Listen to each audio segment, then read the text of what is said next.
नमस्कार मित्रों, मेरा नाम राहुल माथुर है। जैसा कि मैंने पिछले वीडियो में बताया था, यहाँ पर हम चर्चा करेंगे कुछ चीज़ों पर, समसामयिक विषय होंगे, अलग-अलग दुनिया के देश के विषय होंगे। आज हम चर्चा करेंगे ये जो अभी युद्ध छिड़ा हुआ है, ईरान वर्सेस इज़राइल और अमेरिका का। एक्चुअली देखिए साहब, आप देख रहे हैं युद्ध तो मात्र 2 ही देश लड़ रहे हैं, लेकिन उसका जो असर है, वो पूरी दुनिया पे हो रहा है। उसका एक रीज़न है, इसी को हम ग्लोबलाइज़ेशन बोलते हैं। ग्लोबलाइज़ेशन में देखिए साहब आप कि युद्ध तो ईरान और अमेरिका और इज़राइल के बीच में हो रहा है। जो दुश्मनी है वो ईरान और इज़राइल की है और अमेरिका इज़राइल का दोस्त है।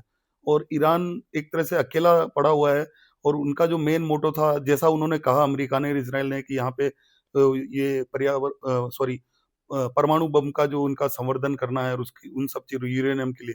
लेकिन आप देखें कि ईरान एक तेल उत्पादक देश भी है जो पूरी दुनिया में तेल सप्लाई करता है। और जो आप लोगों ने काफ़ी सुना होगा होर्मुज़ स्ट्रेट या होर्मुज़ की खाड़ी, वो बेसिकली एक 33 किलोमीटर का समुद्री जलमार्ग है जो कि मात्र 30 किलोमीटर चौड़ा है और उसी से सारी दुनिया की 20% से ज़्यादा सप्लाई होती है।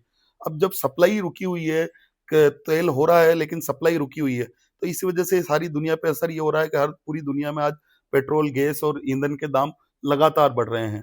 हमारा भारत देश भी इससे अछूता नहीं रहा है। पिछले लगभग 10-12 दिनों में आप लोगों ने भी देखा है कि लगभग 8-10 रुपए पेट्रोल पे बढ़ चुके हैं, गैस पे बढ़ चुके हैं, ईंधन पे, डीज़ल पे, सभी पे दाम बढ़ रहे हैं।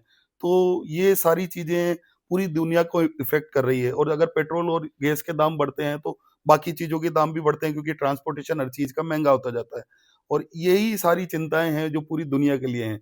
एक तरफ रशिया और यूक्रेन का युद्ध चल रहा है, दूसरी तरफ ये और अभी कोई भी तरह से इसका कुछ समापन होता हुआ या इस तरह से इसका रिज़ॉल्यूशन होता हुआ दिख नहीं रहा है, क्योंकि दोनों ही देश जो हैं, ईरान भी और अमेरिका भी अपनी-अपनी जिद पे अड़े हुए हैं।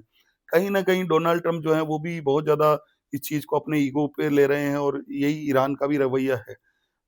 अब आम आदमी की जेब पे और आम आदमी पे इसका इतना इफ़ेक्ट हो रहा है कि सभी लोग, हमारे देश के प्रधानमंत्री जी को भी ये बात कहनी पड़ी है कि कारपूल करें, सोना कम से कम खरीदें। ये सारे जो इफ़ेक्ट हैं, ये कहीं न कहीं इसी युद्ध के ही साइड इफ़ेक्ट हैं।